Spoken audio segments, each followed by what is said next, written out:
معزز ناظرین و سامعین، آداب و سلام۔ اظہر حیات آپ سے مخاطب ہے۔ جنگ آزادی پر مبنی ناول آتش فشاں قسطوار آپ سماعت فرما رہے ہیں۔ گزشتہ ابواب کا مختصر خلاصہ سماعت فرمائیے تاکہ تسلسل اور ربط برقرار رہے۔ سامعین، باب 31 میں آپ نے سنا کہ ستپوڑا کی پہاڑیوں پر واقع بھگوان مہادیو کی پوجا کر کے ناول کا ہیرو ابھے کمار اور اس کا ساتھی دین بندھو اپنے گھر ناگپور کی جانب چل پڑے۔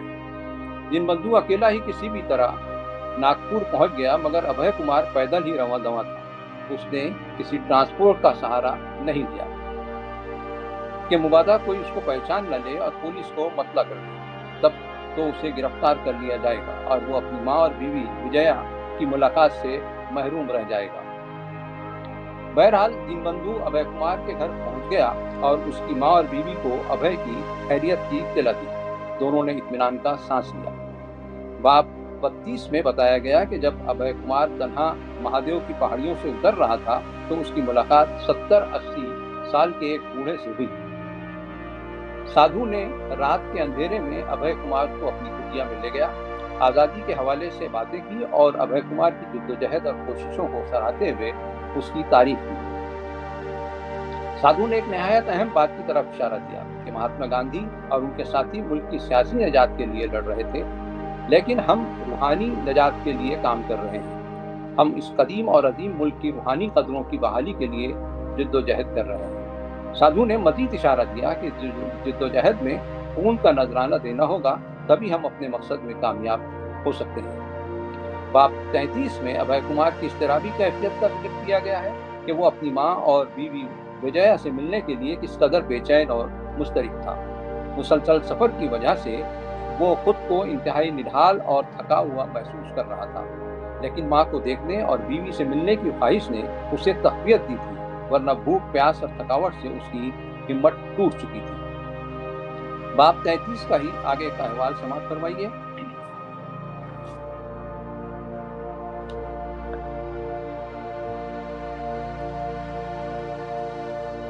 شام کے آخری حصے تک وہ اپنے گھر سے 24 میل کی دوری پر ایک چھوٹے سے قصبے تک پہنچ گیا جو ایک چھوٹی تحصیل کا ہیڈ کوارٹر تھا۔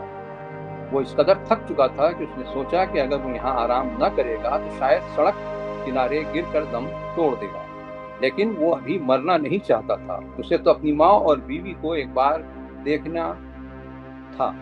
وہ تھک کر بے دم ہو چکا تھا اور اسے ابھی ایک دن مزید سفر کرنا باقی تھا۔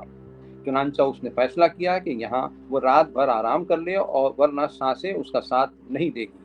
قصبے میں اس نے ایک چھوٹی سی 2 منزلہ عمارت میں روشنی دیکھی۔ اس کا دروازہ کھٹکھٹایا اور کہا، مائی، سادھو کو بھیک دلاؤ۔ دروازہ فوراً کھلا۔ ایک معزز نوجوان خاتون اس کے سامنے کھڑی تھی۔ شاید وہ 25 یا 26 سال کی ہوگی۔ اس نے معمولی سی سفید ساڑی پہنی ہوئی تھی جس میں وہ پروقار اور سنجیدہ معلوم ہو رہی تھی۔ اس نے دیکھا کہ اس کے سامنے ایک تھکا ماندہ اور غبار آلود نوجوان سادھو کھڑا تھا جس کے ہاتھ میں ایک کشکول تھا۔ اسے لگا کہ یہ شخص واقعتاً سادھو ہے، کوئی شوبدہ باز یا مکار نہیں۔ اس نے بڑی گرمجوشی سے کہا، بابا تشریف لائیے، یہ میرا سوبھاگیہ ہے کہ آپ میرے گھر میں خود تشریف لائے۔ آئیے اندر آئیے۔ مجھے صرف ایک روٹی کا ٹکڑا چاہیے اور ایک کونا جہاں میں پڑا رہوں گا۔ کیا تمہارے گھر میں کوئی ایسی جگہ ہے جہاں میں تنہا عبادت کر سکوں اور شانتی سے بیٹھ سکوں؟ بڑی مہربانی ہوگی۔ ہاں ضرور مہاراج، یہ گھر آپ کا ہی ہے، میں بھی آپ کا بھجن سنوں گی۔ مائی، میں اندھیرے میں خاموش عبادت کرتا ہوں۔ ہم راہبوں کا یہی طریقہ ہے۔ جیسا آپ فرمائیے بابا، آئیے اندر آئیے، میرے ساتھ آئیے۔ گھر بہت بڑا نہیں تھا اور کچھ ایسا بھی نہیں لگتا تھا کہ یہاں بچے بھی ہوں گے۔ ابھے جیسے ہی اندر کے کمرے میں گیا، ایک کونے میں پولیس یونیفارم ٹنگا ہوا تھا۔ وہ دنگ رہ گیا۔ وہ اندر کے کمرے میں چلا گیا۔ اس کے من میں خیال آیا کہ وہ یہاں سے بھاگ جائے، لیکن ایسا کیسے کر سکتا تھا؟ یہ تو شک شبہ پیدا کر دے گا، اور یہ خاتون تو بڑی شریف اور خدا ترس معلوم ہو رہی ہے، وہ کبھی اس کو مصیبت میں نہیں ڈالے گا۔ اس نے سوچا جو ہوگا اس کا وہ سامنا کر لے گا، لیکن اس کے باوجود وہ متفکر تھا۔ اسے اوپر کی منزل میں علیحدہ کمرہ دیا گیا۔ اس نے اپنی چٹائی بچھائی اور دراز ہو گیا۔ تھوڑی دیر میں خاتون نے ٹھنڈے پانی کی سراہی اور گلاس لا کر رکھ دیا اور کہا، بابا جی آپ آرام کر لیجیے، کچھ دیر بعد میں آپ کے لیے روٹی اور سبزی لا دوں گی۔ اس وقت تک میرے شوہر طلب سے آ بھی جائیں گے۔ مائی تمہارے شوہر کیا کرتے ہیں؟ وہ پولیس سب انسپکٹر ہیں۔ اچھا، ابھے کمار نے بے ساختہ کہا۔ اس کو احساس نہیں ہوا کہ خاتون نے اس کے لہجے میں تعجب کا احساس پایا۔ ہم صرف دو ہیں، ہمارے بچے نہیں۔ ایک عرصے سے میں بھگوان کی پوجا کرتی ہوں کہ مجھے ایک بچے سے نواز دے۔ میں اپاس بھی رکھتی ہوں اور برہمن کو کھانا بھی کھلاتی ہوں، لیکن بھگوان نے ابھی تک میری ایک نہ سنی۔ اگر آپ کے جیسے بزرگ مجھے دعاؤں سے نوازیں تو شاید بھگوان کچھ مہربانی کرے۔ اس لیے میرے گھر میں سے کوئی بھی سادھو خالی ہاتھ نہیں جاتا۔ کیا پتا کہ بھگوان کس شکل میں اپنی درشن دے دے۔ مائی، میرا جیسا چھوٹا آدمی تم جیسی خدا ترس خاتون کو کیا دے سکتا ہے؟ لیکن میں بھگوان سے ضرور کہوں گا کہ وہ تمہاری مراد پوری کر دے۔ ابھے نے بڑی سنجیدگی سے کہا۔ خاتون اس کے سامنے عقیدت سے جھک گئی اور پھر باورچی خانے کی طرف چلی گئی۔ تقریباً 1 گھنٹے کے بعد اس کا شوہر طلب سے لوٹ آیا۔ خاتون نے اس کو اور سادھو کو، جو ان کے گھر میں مقیم تھا، کھانا دیا۔ ابھے کی چھٹی حس جاگ اٹھی اور اس نے کچھ عجیب سا محسوس کیا، کیونکہ خاتون کا شوہر اسے گھور رہا تھا۔ پولیس انسپکٹر کے لیے اس قسم کا واقعہ کوئی نیا نہیں تھا۔ وہ اپنی بیوی کے مزاج کو خوب سمجھتا تھا، اور وہ اس کی پوجا پاٹ یا دان خیرات میں کبھی دخل نہیں دیتا تھا۔ ایسا اکثر ہوتا تھا کہ وہ جب باہر سے آتا تو گھر میں کوئی نہ کوئی سادھو یا برہمن اس کے دسترخوان پر ہوتے ہی تھے۔ وہ کچھ خیال نہیں کرتا تھا۔ وہ اپنی بیوی کو خوش رکھنا چاہتا تھا، اس لیے کبھی اس کے راستے میں روڑا نہیں بنتا تھا۔ لیکن وہ مایوس تھا کہ اس کی بیوی نے اب تک کوئی بچہ جنم نہیں دیا، حالانکہ اس سے زیادہ اس کی بیوی کو اس کا ملال تھا۔ لیکن وہ اپنا دکھ ملک کی ہزاروں لاکھوں عورتوں کی طرح صبر و شکر میں چھپا دیتی تھی۔ اس کا دکھ ناقابل بیان تھا۔ وہ تنہائی میں آہیں بھرتی تھی۔ سب انسپکٹر کے کافی اصرار کرنے پر آخر وہ میڈیکل چیک اپ کے لیے راضی ہو گئی تھی، لیکن وہ اپنے خیال پر بضد تھی۔ اس کا خیال تھا کہ بچے وغیرہ تو بھگوان کی مرضی پر منحصر ہے۔ ڈاکٹر اس معاملے میں کیا کر سکتے ہیں؟ یہ تو ہمارے پچھلے جنم کے گناہوں کا بدلہ ہے جو ہم اس جنم میں بھگت رہے ہیں کہ میری کوکھ خالی ہے۔ صرف اپاس اور پوجا ہی اس میں مدد کر سکتے تھے۔ ایک روز شوہر نے زیادہ اصرار کیا تو اس کے ساتھ شہر چلی گئی، کیونکہ وہ اپنے شوہر کی کوئی بات نہیں ٹالتی تھی۔ میڈیکل چیک اپ کے بعد رپورٹ ملی تو شوہر کو بڑی شرمندگی ہوئی، کیونکہ اس کی بیوی کی صحت بالکل ٹھیک تھی، کمی تو اس میں ہی تھی۔ اس لیے ڈاکٹر نے اسے علاج کا مشورہ دیا تھا، لیکن اس نے سچائی اپنی بیوی کو نہیں بتائی، بلکہ صرف اتنا کہہ دیا کہ ڈاکٹر ابھی تک کسی قطعی نتیجے پر نہیں پہنچ پائے ہیں۔ ایک بات میں تم سے کہوں، ڈاکٹروں پر پیسے خرچ مت کرو، خاتون نے کہا۔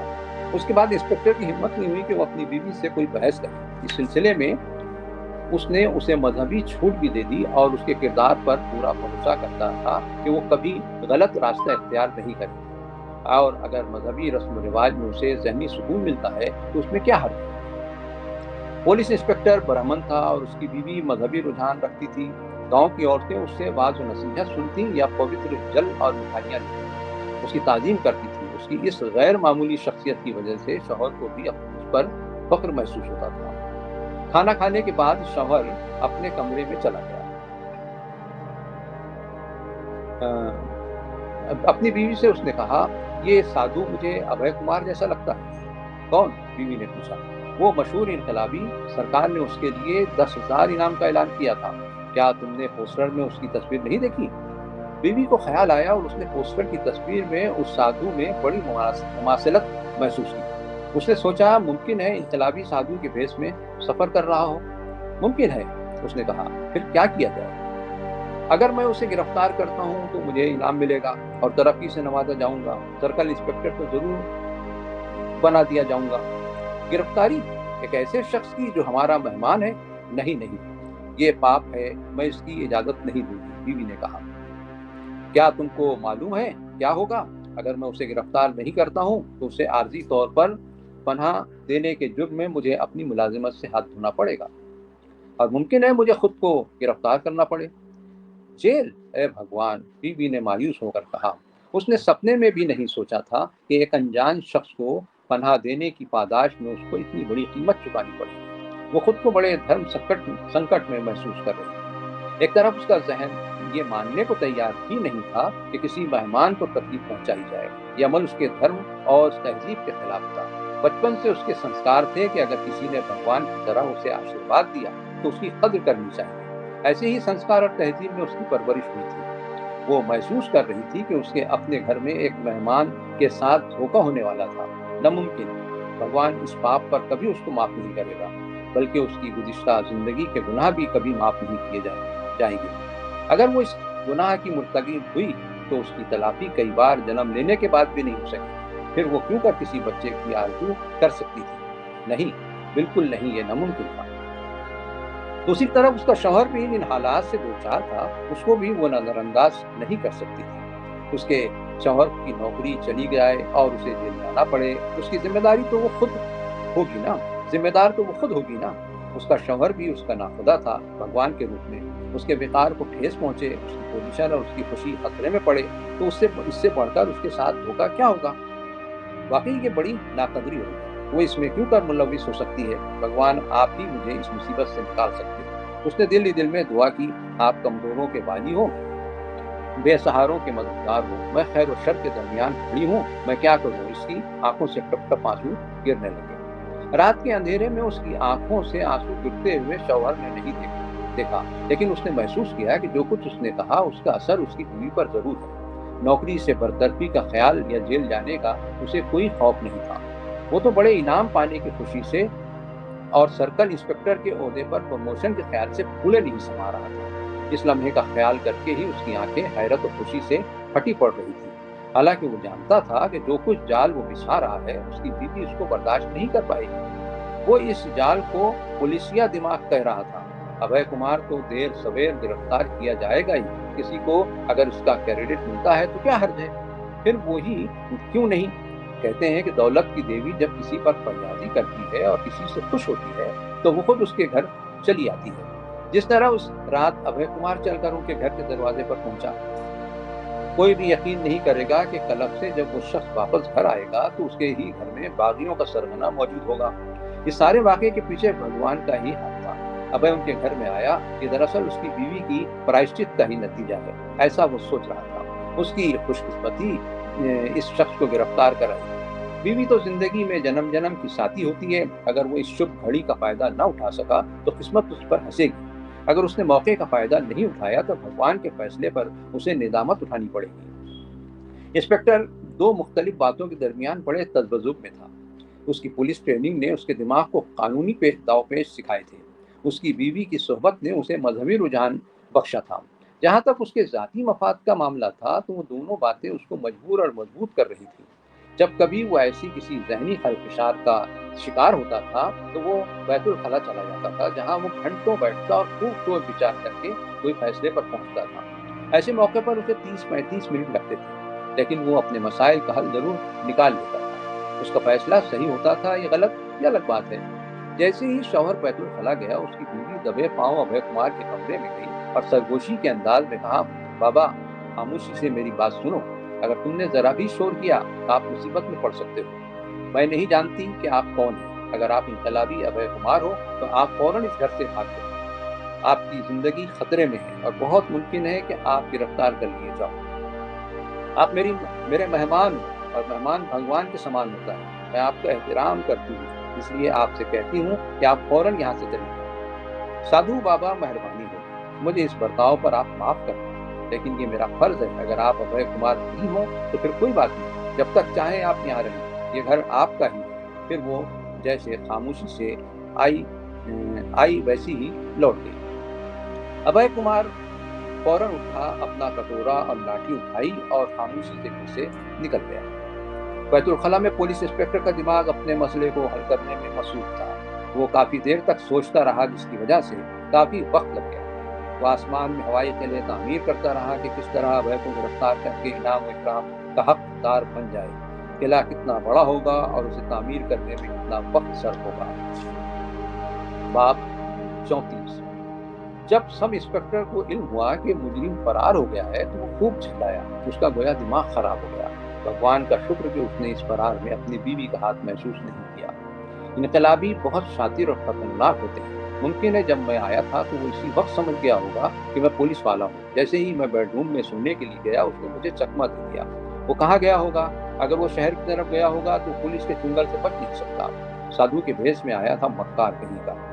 انسپکٹر وقت ضائع نہیں کرنا چاہیے، اس نے فوراً یونیفارم پہنا اور موٹر سائیکل اٹھائی اور شہر کی طرف روانہ ہو گیا، جہاں وہ اپنے اعلیٰ افسران کو اس کی اطلاع دینا چاہتا تھا۔ ابھے کے گھر کی گھیرا بندی سخت کر دی گئی۔ گوگری کی شورش اور بغاوت کو تقریباً 2 ہفتے گزر چکے تھے، لیکن اس کے سرکردہ لیڈرز جن کے خلاف بھیڑ کو اکسانے اور مشتعل کرنے کا الزام تھا، وہ ابھی تک گرفت سے باہر تھے۔ یہ پولیس کی کارکردگی پر سوالیہ نشان کھڑا کرتا تھا۔ گورنمنٹ آف انڈیا کی سرکاری رپورٹ میں بھی یہ بتایا گیا تھا کہ ابھے کمار انوش گرفتاری سے دور ہے۔ اگر 2 دنوں میں وہ پکڑ میں نہیں آتا ہے تو تیسری مرتبہ اس کی خبر شائع ہوگی کہ وہ ابھی تک پولیس گھر سے نہیں چڑھا ہے۔ یہ پولیس محکمے کی حقیقت میں نااہلی ہوگی۔ گورنر مسلسل پولیس کو تنبیہ دے رہی تھی اور روزانہ رپورٹ مانگ رہی تھی، مگر ابھے کمار کا کوئی سراغ نہیں مل رہا تھا۔ اس کے پاس اطلاع تھی کہ شاید وہ مہادیو کے جنگلوں اور ستپڑا کی خطرناک پہاڑیوں میں بھٹک رہا تھا۔ اس کے علاوہ ان کے پاس کوئی اطلاع نہیں تھی۔ انسپکٹر جب ابھے کمار کے متعلق تازہ خبر لے کر ہیڈ کوارٹر پہنچا تو وہاں افراتفری مچ گئی۔ گورنر کو فوراً مطلع کیا گیا اور 50 میل کے اطراف میں پولیس بندوبست دوبارہ سخت کر دیا گیا۔ قیاس کیا جا رہا تھا کہ ابھے رات کے وقت اپنے گھر ضرور آئے گا، اس لیے رات کا پہرا بڑھا دیا گیا۔ ابھے کو اندازہ نہیں تھا کہ اس کے استقبال کے لیے اتنی زبردست تیاری کی گئی۔ وہ اتنا مشہور اور معزز شخصیت کا مالک ہے، اکثر آدمی خود کو کمتر ہی محسوس کرتا ہے۔ اب جب اس نے سنا کہ دشمن نے اسے برباد کرنے کے لیے کیا کیا تیاریاں کی ہیں تو اسے اپنی اہمیت کا اندازہ ہوا۔ لیکن ابھے ان سب سے بے خبر و بے نیاز تھا۔ اس سے اتنا جانتا تھا کہ اب آزادی کے دن گنتی کے رہ گئے۔ قبل اس کے کہ وہ جیل کی آہنی سلاخوں کے پیچھے کر دیا جائے، اسے اپنی ماں اور بیوی کو ایک نظر دیکھنے کی تمنا تھی۔ اگر وہ گرفتاری سے پہلے انہیں ایک نظر دیکھ لے تو پھر اس کو کسی بات کی پرواہ نہیں رہے گی۔ کیا بھگوان اس کی اتنی سی مراد پوری نہیں کرے گا؟ آدھی رات کے کچھ دیر بعد ابھے نے انسپکٹر کا گھر چھوڑا تھا اور کھیتوں کھلیانوں کو عبور کرتے ہوئے ریلوے لائن کی طرف سے شہر میں داخل ہوا تھا۔ اس نے سڑک سے جانے سے جان بوجھ کر اجتناب کیا، کیونکہ یہاں پولیس کی گاڑیاں گشت کر رہی تھیں۔ اسی طرح خاص طور سے ریلوے کراسنگ سے بھی گریز کرتے ہوئے اس نے کھیتوں میں سے ہوتے ہوئے جانے کو ترجیح دی۔ اتنا گھپ اندھیرا تھا کہ راستہ تک سجائی نہیں دے رہا تھا، لیکن چونکہ وہ رات میں چلنے کا عادی تھا اس لیے اسے زیادہ تکلیف نہیں ہوئی۔ اس نے جوتا بھی نہیں پہنا تھا، اس لیے کوڑا کرکٹ اور کانٹوں سے اس کے پیر لہولہان ہو گئے تھے، جس میں شدید درد بھی ہو رہا تھا۔ کبھی کبھی تو اس کے پیر کیچڑ میں دھنس جاتے تھے، اس کے زخموں سے خون بھی نکلنے لگتا تھا۔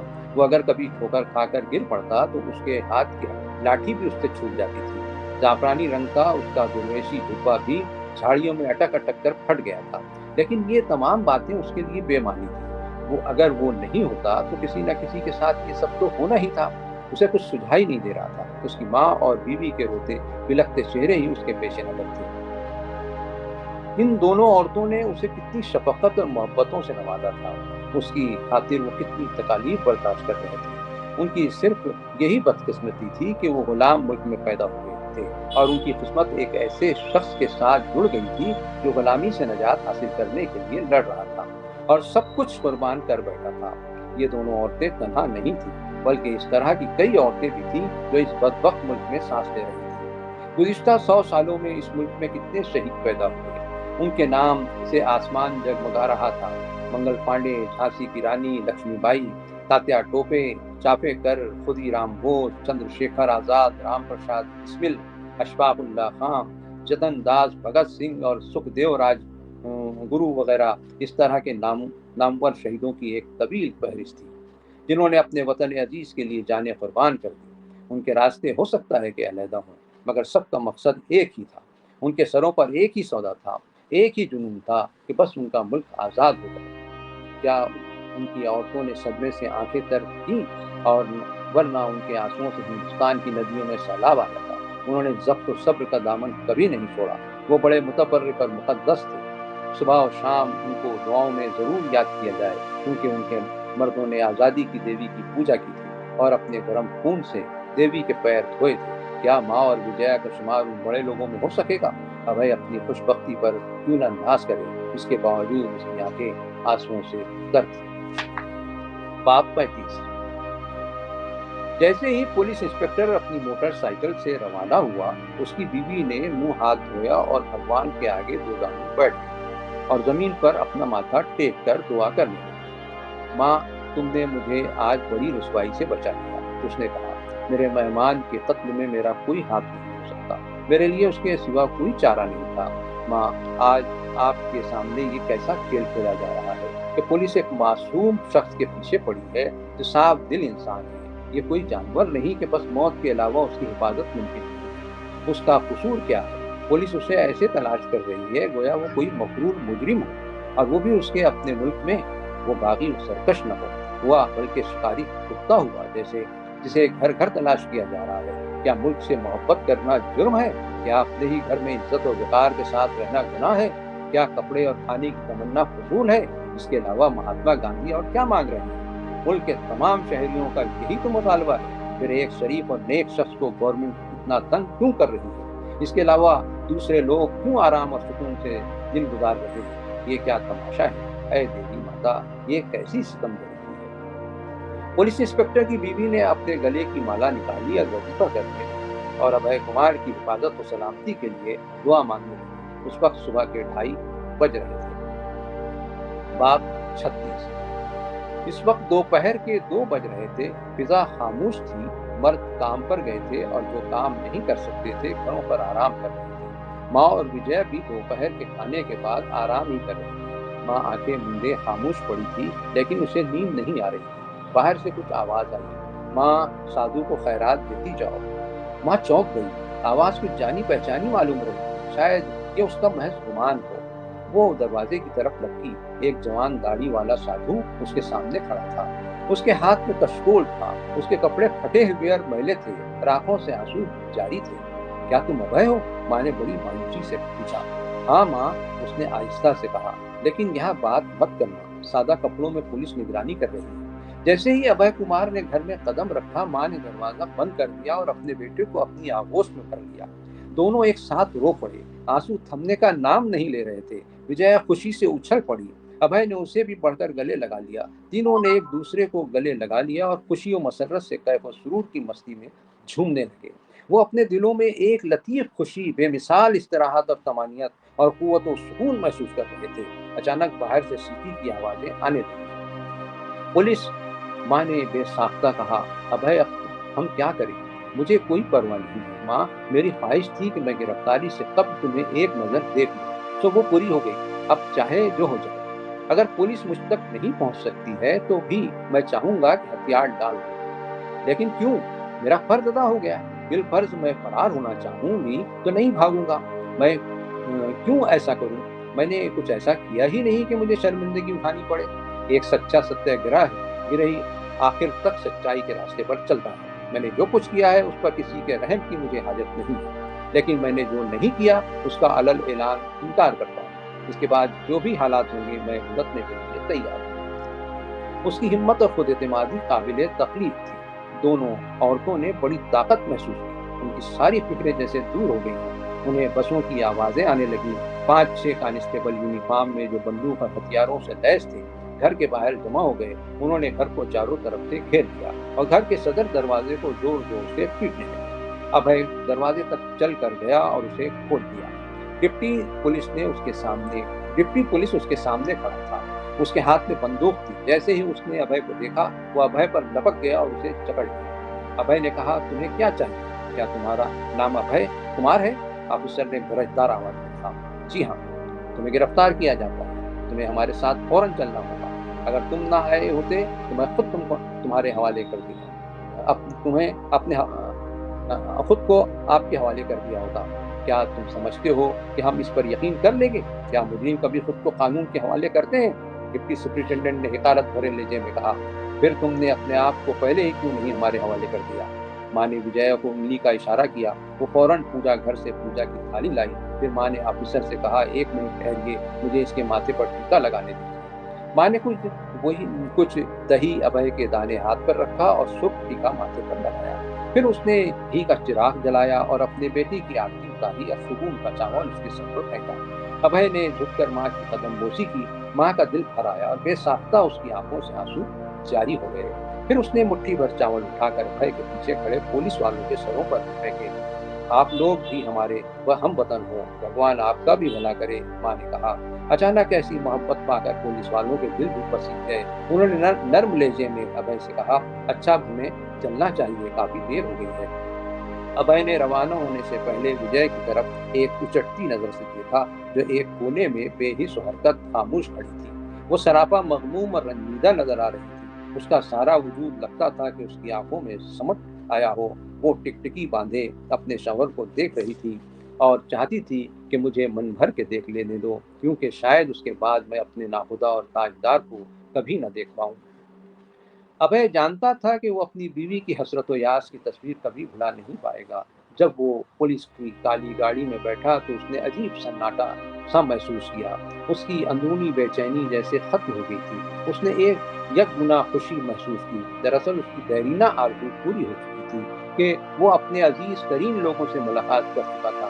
اب اس کے اندر ایک نئی طاقت اور قوت پیدا ہو گئی تھی، جس سے وہ آنے والی مصیبت کا سامنا کر سکتا تھا۔ گاڑی روانہ ہو گئی۔ آسمان پر بادل منڈرا رہے تھے، بجلی کی کڑک سے روشنی بکھر رہی تھی اور کچھ بوندا باندی بھی شروع ہو گئی تھی۔ ابے کو محسوس ہوا کہ اس کی پیاسی آتما کو گویا شانتی کی چند بوندیں مل گئی ہیں۔ معزز سامعین، آج کی نشست میں بس اتنا ہی۔ آج آپ نے باب 33 سے باب 36 تک سماعت فرمایا۔ آئندہ ہفتے جنگ آزادی کی کہانی پر مبنی ناول آتش فشاں کے اگلے ابواب کے ساتھ پھر ملاقات ہوگی۔ اللہ حافظ۔